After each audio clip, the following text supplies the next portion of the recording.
Hey guys, I'm doing another reaction. Gonna cut it short. This time it's not a rap battle. If my no, it's not. I have the last video uploading right now. So once you see it, yeah, it's not gonna be like what that is, but it is gonna be lit.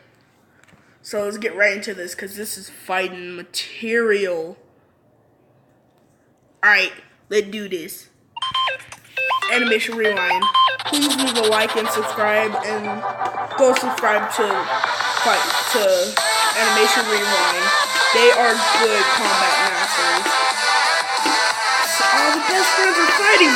Oh my god! Don't do that.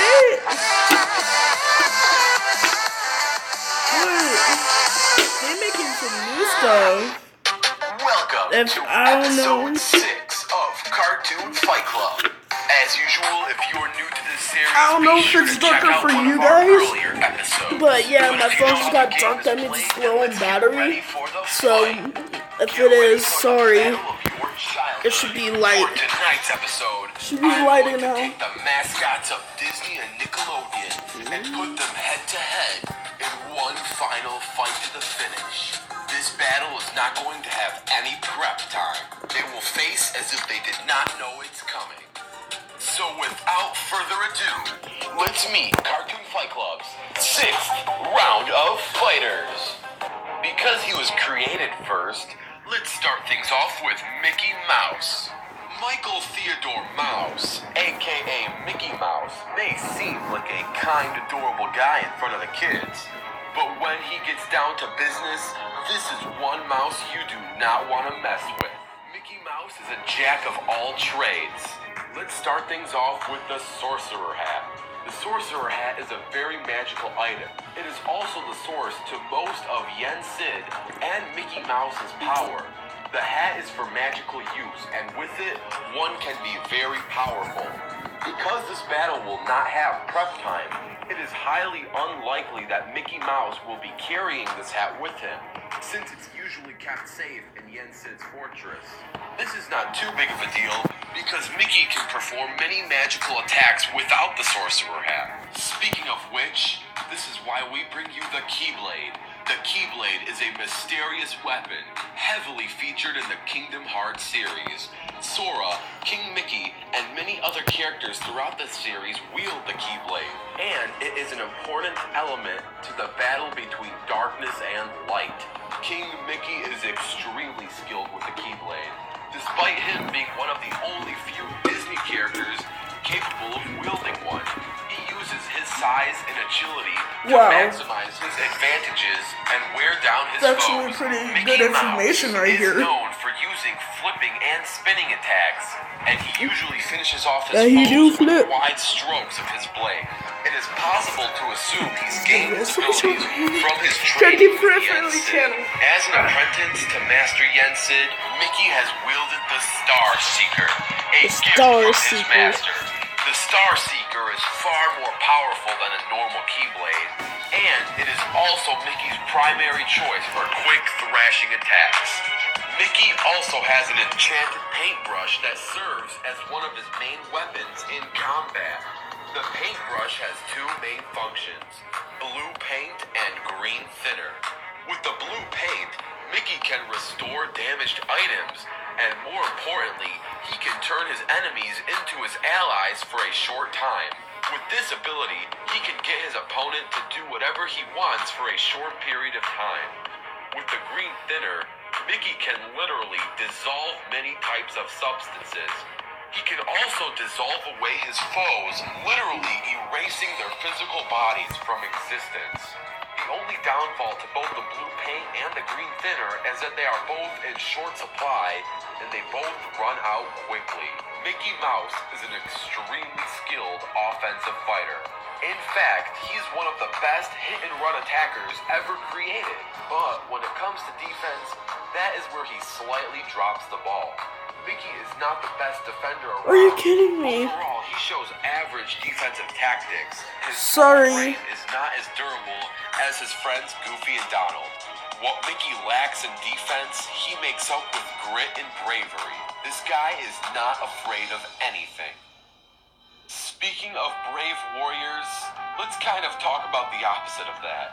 SpongeBob is a clueless, abnormal, immature, fun-loving, and hyperactive character with a happy-go-lucky personality. He's an extremely determined person and will often stop at nothing to accomplish a task. According to SpongeBob's driver license, he was born on July 14th, 1986.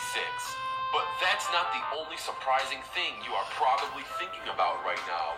The more important thing is how can a 4-inch tall sponge even have a feasible fight against a mouse that is 7 times taller than him?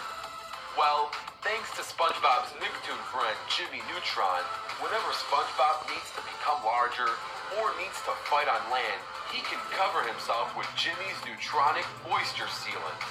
This allows him to become much larger and much more safe out of water. Due to his soft, pliable frame, SpongeBob is capable of shapeshifting, has some degree of invulnerability, and is able to absorb many types of physical impacts. Most notably shown Wow, he's just going at him. When Plants the Flounder kept on hitting SpongeBob, SpongeBob absorbed all of his blows and found it funny. SpongeBob can also quickly regenerate parts of his body that have been injured or removed. SpongeBob is so durable that he has survived over 1,258,000 deadly car crashes. Due to his spongy, regenerable form, it seems like he is practically immortal. But this is not the case. There is one thing that can clearly kill SpongeBob, and that is direct exposure to light. When directly under light, he begins to dry up and slowly but painfully die. As long as SpongeBob stays moist, this should not be a problem. Now that we discussed SpongeBob's defensive feats, let's go over his offensive tactics. SpongeBob is known to be extremely weak. He has trouble lifting the lightest of things, such as twigs and marshmallows. SpongeBob is a master of karate. He has earned his black belt, but because he is so clumsy, he does not always act like a black belt when fighting. SpongeBob can use his trusty spatula as a sword to fight off his foes. This has gotten him out of a ton of trouble. The most powerful feat in SpongeBob's arsenal is his super form, and that is the Invincibubble. The Invincibubble is much stronger, faster, and more agile than regular SpongeBob, and the Invincibubble is far more durable. The Invincibubble is so strong that he can bend steel and is fast enough to dodge cannonballs.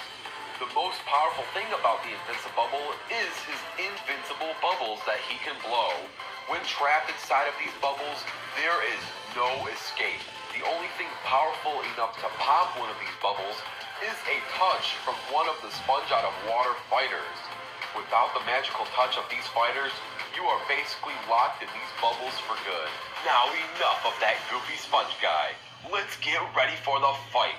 This battle is going to take place right outside the Mickey Mouse Clubhouse. And keep in mind, For real? No prep time. Let the battle begin. Yeah. Oh boy! I'm ready. Go! Oh Oh boy! Pizza King. What? Give me power! Now! What? yeah. Oh, come on, Mickey Mouse, don't do that. Get up! You gotta wake up! Now, let's get up! Keyblade!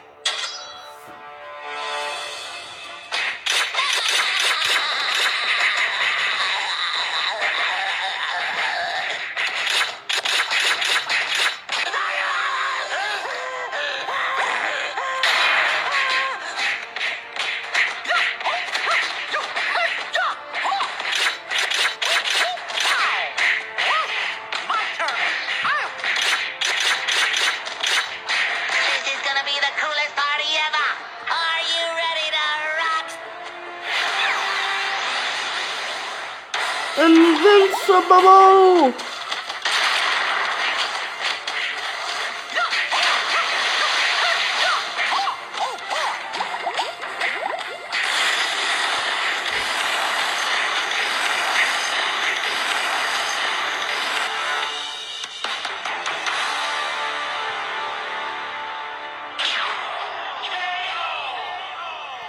Oh! Oh, yeah. Oh boy, hot diggity dog. It looks like the winner of this fight. Wow.